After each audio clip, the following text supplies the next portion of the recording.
Good morning. भौतिक विज्ञान की क्लास में आपका फिर से स्वागत है। लास्ट लेक्चर में हमने हाइगेन की तरंग सिद्धांत की सहायता से प्रकाश का अपवर्तन पढ़ा था, है ना। उससे पहले अपन ने प्रकाश का परावर्तन पढ़ा था। लास्ट लेक्चर में हमने प्रकाश का अपवर्तन पढ़ा था और हमने कल बताया भी था लास्ट लेक्चर में कि हाइगेन की तरंगिका सिद्धांत से प्रकाश का जो अपवर्तन है उसके दोनों कथनों की पुष्टि होती है। पहला कथन कौन सा है प्रकाश के अपवर्तन का, कि प्रकाश आपतित प्रकाश किरण या तरंग, अपवर्तित प्रकाश तरंग और अभिलंब तीनों एक ही तल में होते हैं, ठीक है। और हमने देखा भी था तीनों एक ही तल में आए थे, इस बोर्ड वाले प्लेन में लिया था हमने और इसी में मिले थे तीनों। दूसरा क्या था कि आपतन कोण की ज्या और अपवर्तित कोण जो अपवर्तन कोण है उसकी ज्या, दोनों ज्याओं का जो अनुपात है वो कांस्टेंट मिल रहा था कोई, है ना। रिफ्रैक्टिव इंडेक्स इसके रेशियो में मिल रहा था, अपवर्तनांकों के अनुपात में मिल रहा था, है ना। क्या मिला था अपन को, sine i upon sine r बराबर n2 अपॉन n1, जहाँ n2 दूसरे माध्यम का अपवर्तनांक है जिसमें अपवर्तन कोण है, और n1 कौन सा है, पहले माध्यम में अपवर्तनांक है, पहले माध्यम का अपवर्तनांक है जिसमें आपतन कोण है, ठीक है। उससे थोड़ा सा आगे चलते हैं अपन, देखो, है ना। नॉट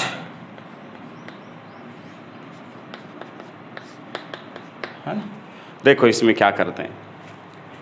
फर्स्ट बात, कल हमने देखा था कि प्रकाश किरण विरल माध्यम से सघन माध्यम में आ रही है, तो उस स्थिति में अपने पास अपवर्तन के नियम की व्याख्या हो रही थी। अगर अपन उल्टा लें इसका थोड़ा सा, है ना, सघन माध्यम से सघन से किस में जा रही हो, विरल में,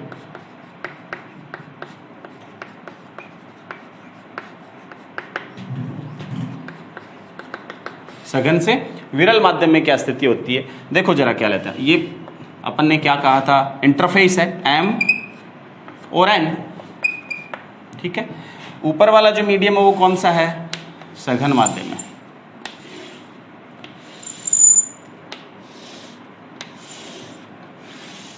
ये सघन माध्यम है, ठीक है। इसका अपवर्तनांक कितना है, N2, है ना। मैं कह रहा हूं इसमें जो प्रकाश किरण है वो इस तरह से आपतित होती है और इसके साथ वाली किरणें और भी, यानी प्रकाश किरण पुंज या प्रकाश अपवर्तन के रूप में अपन देखते हैं इसका प्रकाश का, ये तरंगों का पुंज है ना। किसी स्थिति में ये वाली स्थिति है तरंगाग्र की, ठीक है। इसको मैं O1 पॉइंट कह सकता हूँ, इसको O2 और इसको क्या कह दूँ, O3, ठीक है। O3 को यहाँ लिख दूँ, ईजी रहेगा, और इसको यहाँ लिख दूँ, ईजी रहेगा। ये AB तरंगाग्र अपने पास है। A पॉइंट किस पर है, O1 पर आ चुका है ना।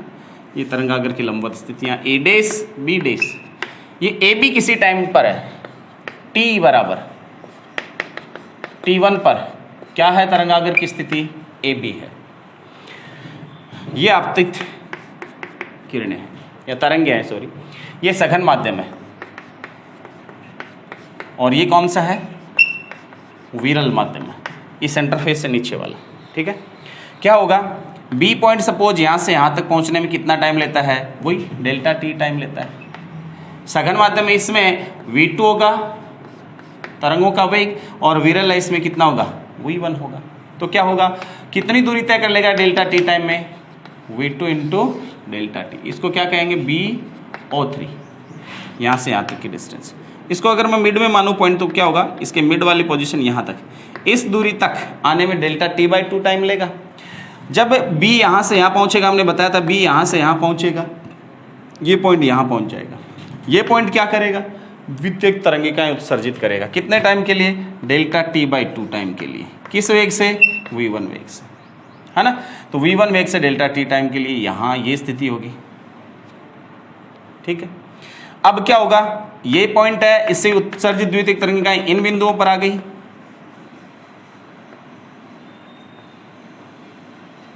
ठीक है।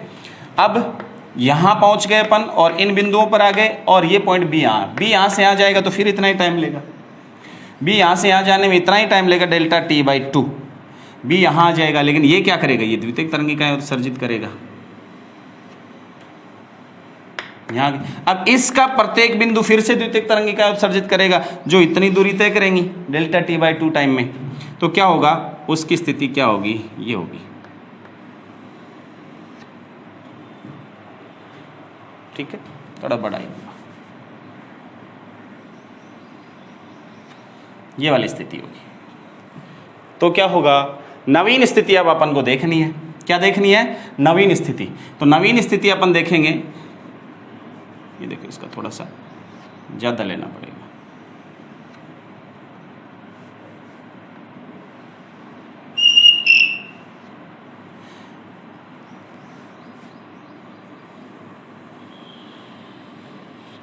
नवीन स्थिति क्या होगी इसकी तरंगागर की? कह रहा है कि इन पे स्पर्श रेखा खींच दो, इस पॉइंट से बी यहाँ पहुँच चुका, ये यहाँ आ चुका और ये बिंदु इस पर आ चुके। तो क्या होगा, खींच दो स्पर्श रेखा, ये वाली स्थिति होगी।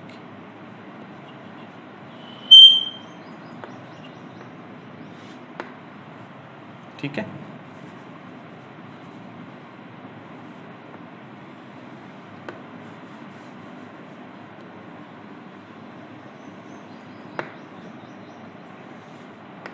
ये स्थिति होगी, ये पॉइंट यहां आएंगे।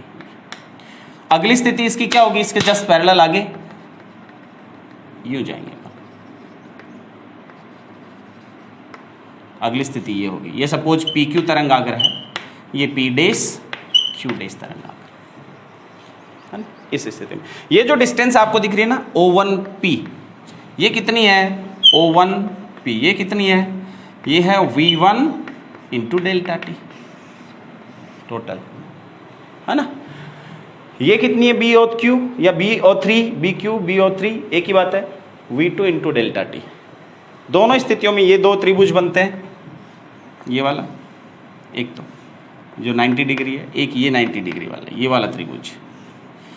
दोनों से साइन आई और साइन आर लेकर के आप कर सकते हैं, वही कल वाला रिलेशन अपने पास आ जाएगा। कौन सा आ जाएगा, sine i angle upon sine angle r. ठीक है, ये वाली स्थिति आएगी आपके पास। कल वाले के लिए क्या था, ये सघन माध्यम था, है ना, और ये क्या था, ये विरल माध्यम था और ये कौन सा था, सघन माध्यम। आज क्या है, ये सघन है और ये विरल माध्यम है। ठीक है, तो कल वाले के लिए साइन आई क्या था, साइन आई कल वाले के लिए विरल से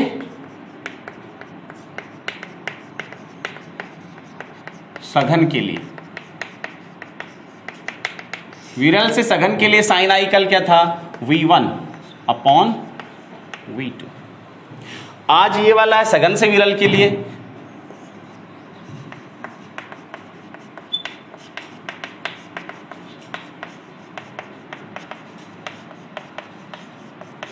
सघन से विरल के लिए, क्योंकि आज क्या होगा, ये आई होगा सघन माध्यम में, इसलिए वेलोसिटी ये रहेगी अपने पास।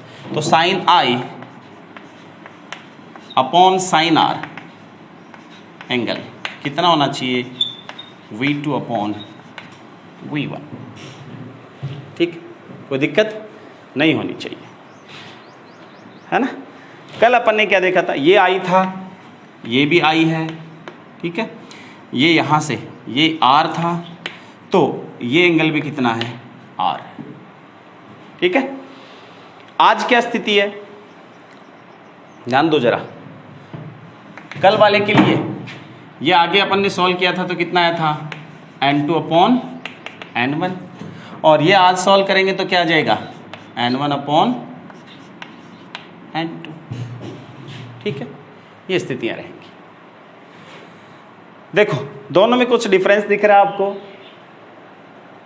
है थोड़ा सा। देखो यहाँ साइन आई V1 अपॉन V2 है, N2 अपॉन N1 है। आपको पता है कि sine i upon sine r यहाँ विरल से सघन माध्यम में जाएगी प्रकाश किरण, तो क्या होगा, N2 is greater then N1। अपन को पता है सघन माध्यम का क्या है, अपवर्तनांक विरल से ज्यादा है, N2 अपॉन N1 ज्यादा है। कल वाले केस के लिए N2 अपॉन N1 ज्यादा है, इसका मतलब क्या हुआ, N2 upon N2 upon N1 that is greater then 1, यानी N2 upon N1 is greater then 1, that is अपने पास क्या हुआ, V1 upon V2 greater than 1, या V1 is greater then V2। यहां देखो N1 अपॉन N2 हम जानते हैं, N1 तो इसका है पूर्णांक, N2 इसका है, तो क्या होगा, N1 कम होगा और N2 क्या होगा, ज्यादा, इसलिए लेस देन 1।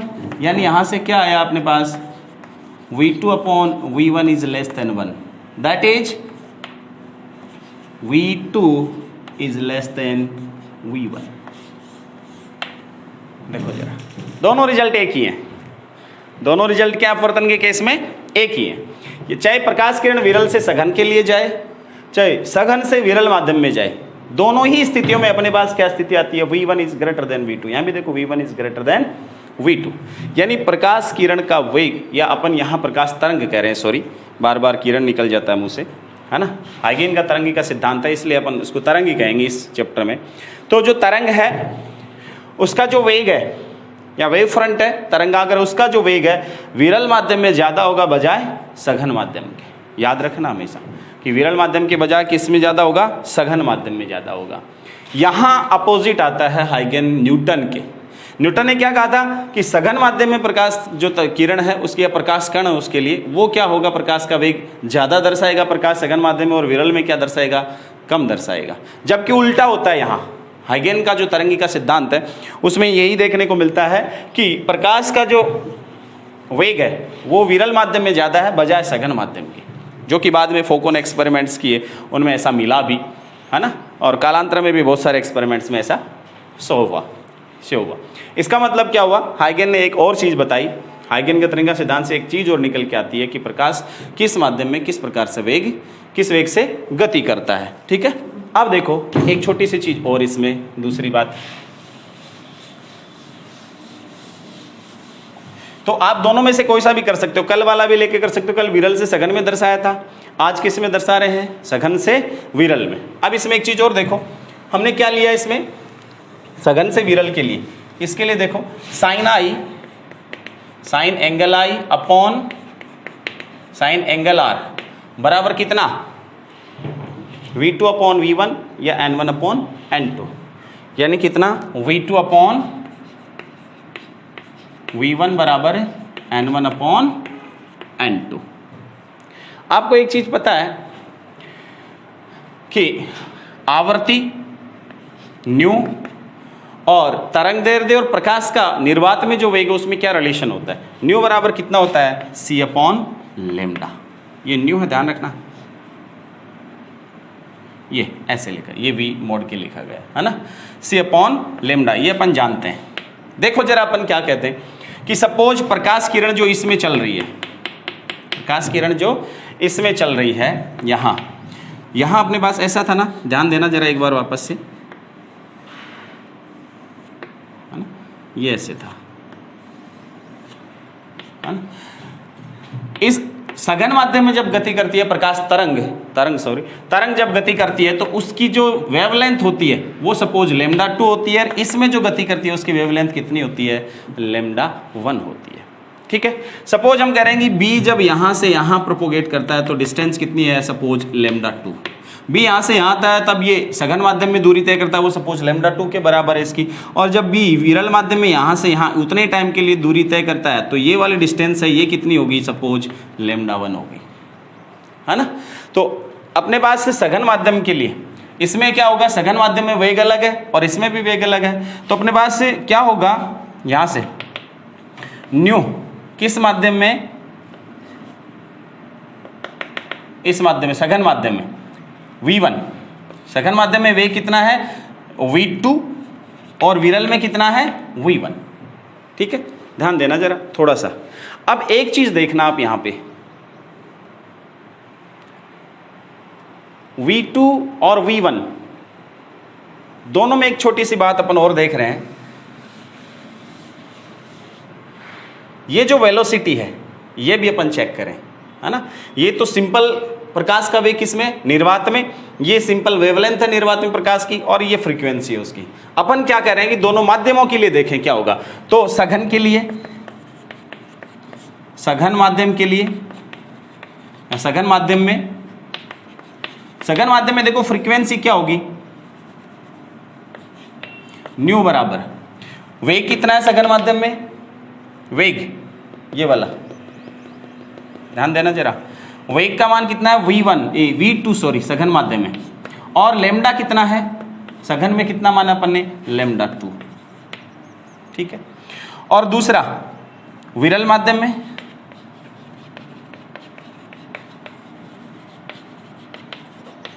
विरल माध्यम में क्या स्थिति बनती है? विरल माध्यम में देखो ये न्यू क्या आता है आपके पास, V1 अपॉन लैम्डा 1। ठीक है, ये वाली स्थिति अपने पास आती है। दोनों ही स्थितियों में देखो क्या अपने पास कंडीशन रहती है, V1 सघन माध्यम में है, V2 सघन माध्यम में है, वेग इस माध्यम में, और लैम्डा भी इसी माध्यम में है। हम ये कहेंगे कि देखो वेग कम है तो दूरी भी कम होगी चली गई, तो जिस प्रकार से वेग कम रहता है उसी प्रकार से क्या रहेगा, दूरी भी उस माध्यम में चलेगी क्या रहेगी, कम रहेगी। और जो दूसरा विरल माध्यम है नीचे वाला, उसमें देखो जब ये प्रकाश तरंग यूं जाती है तो उस कंडीशन में क्या स्थिति अपने पास बनती है, यहाँ से यहाँ तक की डिस्टेंस लैम्डा 1 होती है, किस वेग से, V1 वेग से चलता है ये वाला, है ना। तो V1 वेग से जब ये चलता है तो क्या स्थिति रहती है अपने पास कि ये दूरी इसकी बजाय क्या रहेगी, ज़्यादा होगी। या अपन यूँ कहें देखो, ये यहाँ से यहाँ तक चलेगा कितने टाइम में, डेल्टा T/2 टाइम में चलेगा, किस वेग से, V1 वेग से चलेगा। ठीक है, और ये V1 वेग से यहाँ से यहाँ तक चलेगा तो ये डिस्टेंस आ गई, वो किसके बराबर है, लैम्डा 1 के बराबर। ठीक है, और इस माध्यम में यहाँ से यहाँ चलेगा कितने टाइम के लिए, डेल्टा T/2 टाइम के लिए चलेगा यहाँ से यहाँ तक, है ना। और किस वेग से, V2 वेग से, वो किसके बराबर ले रहे हैं अपन, लैम्डा 2 के बराबर ले रहे हैं। ठीक है, इसका मतलब क्या है अपने पास, ये V1 ले लेते हैं, ये V2 ले लेते हैं, और ये क्या ले लेते हैं अपन, V1 ले लेते हैं। सपोज कि सघन माध्यम में उसमें फ्रीक्वेंसी अपने पास ν2 है और विरल माध्यम में उसमें फ्रीक्वेंसी क्या है, ν1 है। डिनोट कैसे करें, ν2 बराबर V2 वेलोसिटी सघन माध्यम में अपॉन लैम्डा सघन माध्यम में तरंग दैर्ध्य, और इसमें देखो ν1 विरल माध्यम में फ्रीक्वेंसी V1 अपॉन लैम्डा 1। हमने ये दो चीजें देखी यहाँ पे, है ना, दोनों में भाग दे दो यहाँ से, है ना। यहाँ देखो अपन क्या कर सकते हैं, डेल्टा T इधर ला सकते हैं या लैम्डा 1 इधर ले जा सकते हैं, एक ही बात है। तो इससे क्या आ जाएगा अपने पास,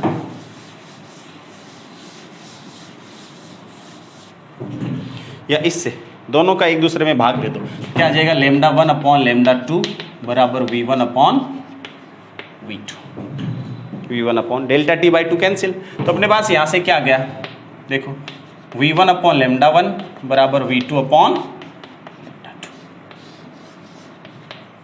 या जब ये आ गया यहाँ पर तो अपने पास क्या स्थिति हुई, V2 अपॉन लैम्डा 2 बराबर V1 अपॉन लैम्डा 1, तो ν2 बराबर क्या आ गया, देन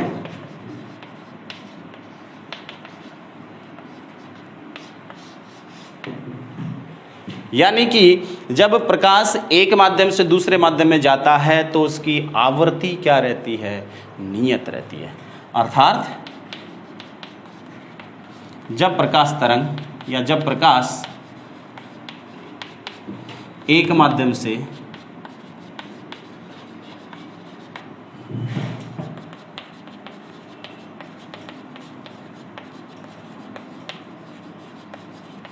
दूसरे माध्यम में जाता है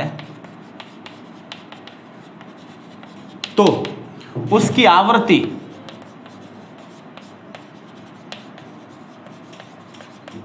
नियत होती है। आवृत्ति नहीं बदलती है, तरंग दैर्ध्य बदल जाती है और उसकी वेलोसिटी बदल जाती है ना, लेकिन उसकी आवृत्ति क्या रहती है, एज इट इज रहती है। इसलिए प्रकाश से सघन माध्यम से विरल में जाए तो विरल से सघन में आए, कोई फर्क नहीं पड़ता उसकी आवृत्ति पर, वो नियत राशि होती है हमेशा। ठीक है, एक दूसरी बात और भी बताएं कि देखो यहाँ वेलोसिटी कम है उसकी, v2 कम है, तो यहाँ से चलेगी दूरी भी कम होगी और यहाँ चलेगी दूरी क्या होगी, ज्यादा होगी। इसलिए आपने देखा होगा जब सघन माध्यम से प्रकाश किरण जाती है तो अभिलंब से दूर भागती है। कल वाले केस में आपने देखा होगा विरल से सघन में आ रही थी तो विरल में चलेगी दूरी ज्यादा थी और सघन में चलेगी दूरी क्या थी, कम थी, है ना। इसलिए वो किस तरफ झुक रही थी, प्रकाश किरणें या प्रकाश तरंगे अभिलंब की ओर झुक रही थी, है ना। इसलिए हाइगेन इस प्रकार की बातों को या इस प्रकार के अपवर्तन के नियमों को बहुत अच्छे से एक्सप्लेन करता है, हाइगेन का तरंगिका सिद्धांत। और एक चीज और भी देख लेते हैं, इससे एक छोटी सी बात और भी आती है। क्या आती है देखो,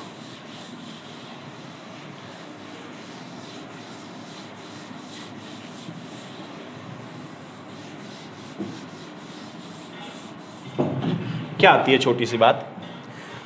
हमने अभी ये कहा कि प्रकाश तरंगें जो आ रही थी ये n1 n2 है, अभिलंब है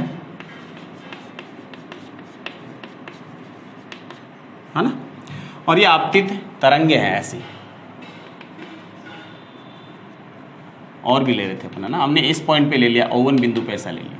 ये क्या हो रही थी, अभिलंब से क्या हो रही थी, दूर भाग रही थी। ये R कोण है और ये I एंगल है।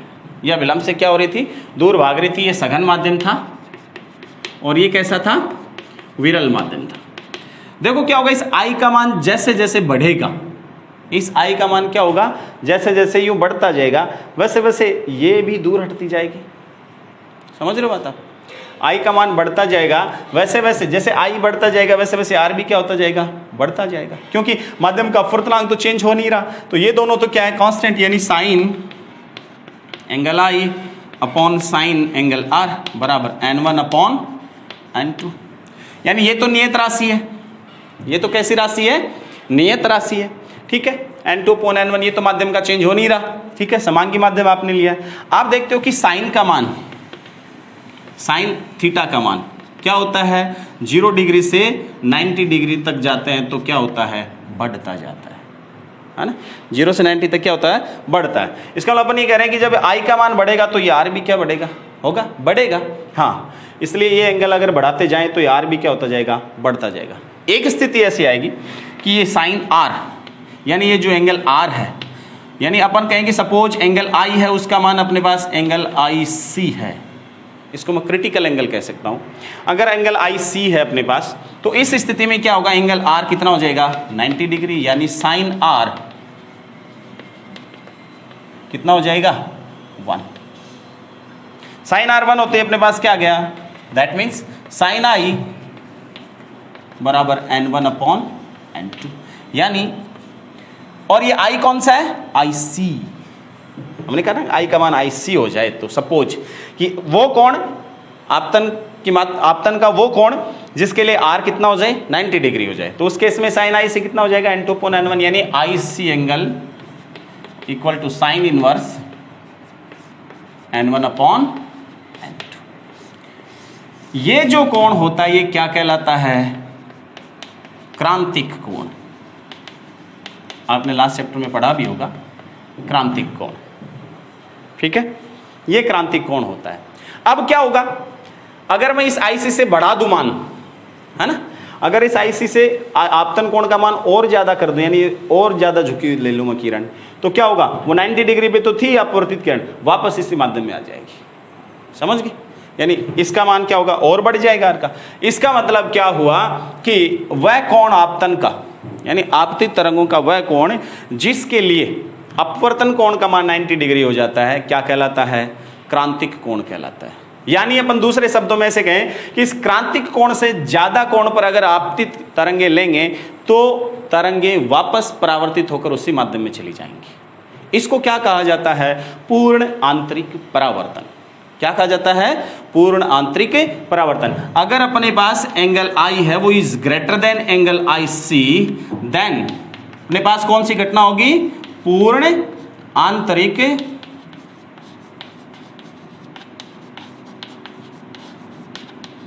परावर्तन। ध्यान रखिए, ये चीज भी हाइगेन से यहां से अपन आराम से समझा सकते हैं, ठीक है। ये वाली बात थी, ये हाइगेन का तरंगी का सिद्धांत था और उसके कुछ अनुप्रयोग अपवर्तन और परावर्तन को समझाने के लिए। होप सो आपको समझ में आया होगा। नेक्स्ट देखो, अपन इस पे एक एग्जांपल ले लेते हैं। कई बार आपसे पूछा जाता है, छोटा न्यूमेरिकल पूछ ले मान लो। वैसे इस चैप्टर से 5 नंबर के क्वेश्चन आते हैं बेसिकली। एक बड़ा क्वेश्चन आता है और एक छोटा क्वेश्चन आता है। एक 3-4 नंबर का क्वेश्चन आता है, कई बार 3 का, कई बार 4 का आता है, और एक छोटा क्वेश्चन 1 नंबर का या 2 नंबर का आता है, ठीक है। दोनों चैप्टर, पहला इससे पहले वाला किरण प्रकाशिकी और ये वाला तरंग प्रकाशिकी मिलाकर के 9 नंबर के आपके आते हैं, ठीक है। दोनों में यही चीज़ें रहती हैं, एक छोटा क्वेश्चन रहता है और एक बड़ा पार्ट वाला क्वेश्चन रहता है। देखो जरा, आपके पास एग्जाम्पल सपोज आपको दिया गया हो कि कोई तरंगागर आपको दे दिया। सपोज आपको कोई तरंगागर दिया, जैसे आपका एग्जाम्पल ही है, ये एक आपके पास मिरर रख दिया और अगला कह रहा है कि इस मिरर पर ऐसे आपतित तरंगागर है, गोलीय तरंगागर है। ये कौन सा है, गोलीय तरंगागर।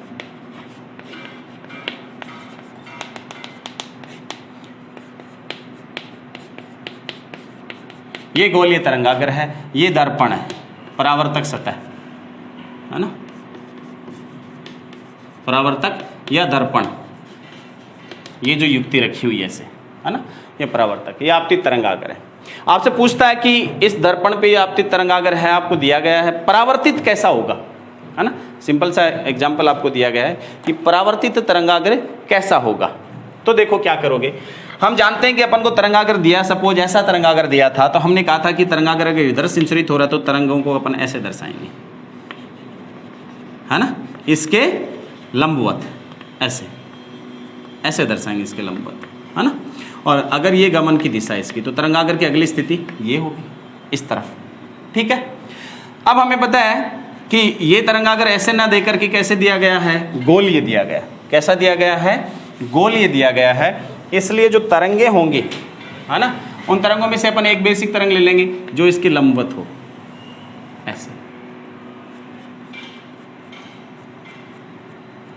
ये वाली तरंग है सपोज, डॉट डॉट, इसके लंबवत है, ये आपतन की स्थिति है। तरंगागर इधर बढ़ रहा है ना, देखो यूं, है ना, ये बढ़ते हुए तरंगागर की स्थिति है। तो ये किरण या ये जो तरंग आ रही है, इसकी दिशा भी किधर होगी, इधर ही होगी। इस बिंदु पर इंसिडेंट होगी, है ना, उसके बाद क्या होगा, इसका रिफ्लेक्शन होगा। रिफ्लेक्शन का मतलब ये होगा, इस दिशा में होगा इसका रिफ्लेक्शन। तो क्या होगा, अब तरंगागर की स्थिति क्या होगी, देखो इसके लंबवत, है ना, क्योंकि गमन की दिशा ये वाली है, यूं इधर, तो तरंगागर भी इधर ही गमन करेगा, तो इसका मतलब क्या होगा, ये स्थिति होगी, ये स्थिति होगी।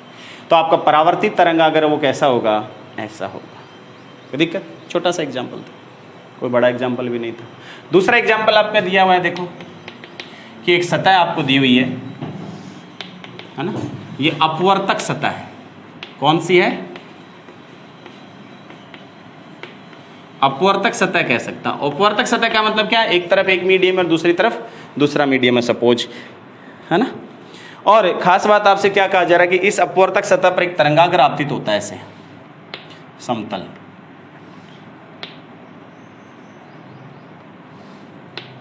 ऐसे एक तरंगागर आपतित होता है। और यहां कितने डिग्री एंगल पे तरंगागर आता है, 45 डिग्री पर ये तरंगागर आपतित होता है।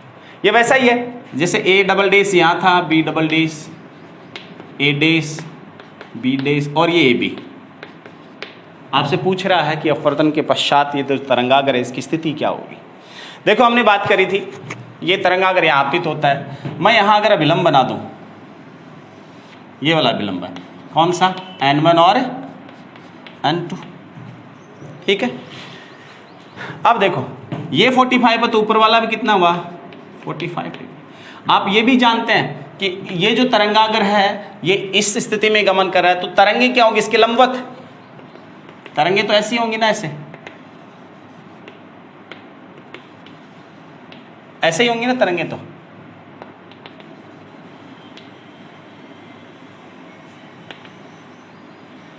ऐसे होंगी, है ना।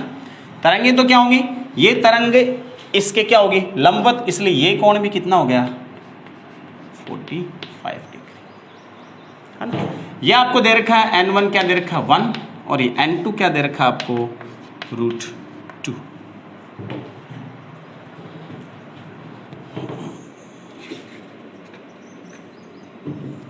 ठीक है। ये आपको √2 दे रखा है, ये 45 एंगल, ये भी 45, यानी इंसिडेंट एंगल कितना है, आई कितना हो गया आपके पास, 45 डिग्री। जानते क्या हो, sine i upon sine r, आप क्या जानते हो, या अपन यूं कह रहे थे ना, N1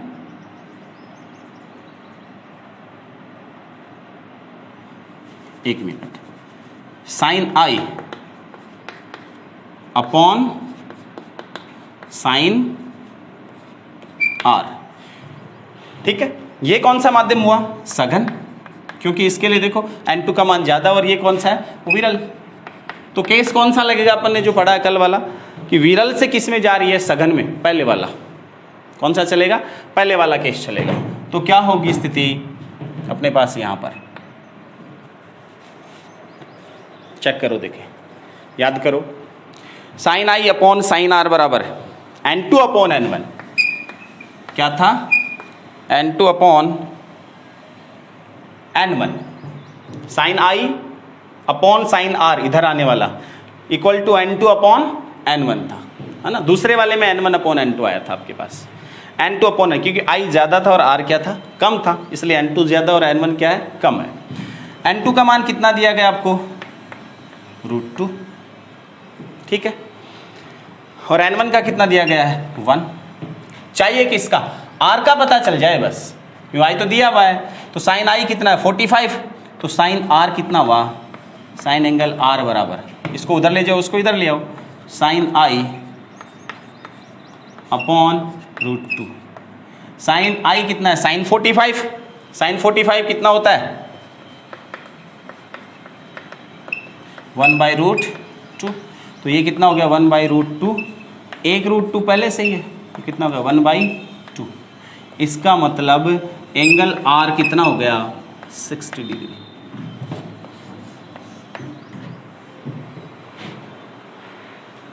एंगल R कितना हो गया, 60, सही है क्या, नहीं 60 थोड़ी होता है, साइन R का मान 30 होता है ना, याद रखो बीच बीच में, है ना। साइन R का मान कितना होता है, 30 होता है, साइन R का मान 30 का मान 1/2 होता है, इसलिए R कितना हो गया, 30 डिग्री हो गया। इसका मतलब ये जो अपवर्तित किरण है ये अभिलंब से 30 डिग्री का कोण बनाएगी, 45 में तो आपतित होती है, अभिलंब से 30 डिग्री का कोण बनाएगी, ऐसे। ये कितने का बनेगा, 30 डिग्री का। ये आगे बढ़ाओ, ठीक है।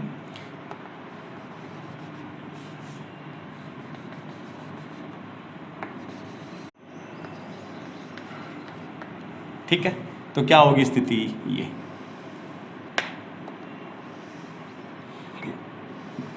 ये स्थिति होगी तरंगाग्र की। देखो ये 90 डिग्री पे होगा तरंगाग्र, इन किरणों के लंबवत होगा, अपन जानते हैं, देखा था अपन ने अपवर्तन में। ये 90 डिग्री आ गया, ये 30 है, तो ये कितना हो गया, 60, क्योंकि ये टोटल कितना है 90, तो ये कितना हो गया, 30 डिग्री, है ना। तो अपवर्तित जो तरंगाग्र है उसकी स्थिति क्या होगी, इस तरह से, ये स्थिति, ये एंगल कितना होगा, 30 डिग्री होगा, कोई दिक्कत नहीं होनी चाहिए, ठीक है। ये वाला अपने पास अपवर्तन था, हाइगेन के तरंग का सिद्धांत था, इससे पूछ सकता है, आपसे बहुत सारी बातें भी पूछ सकता है।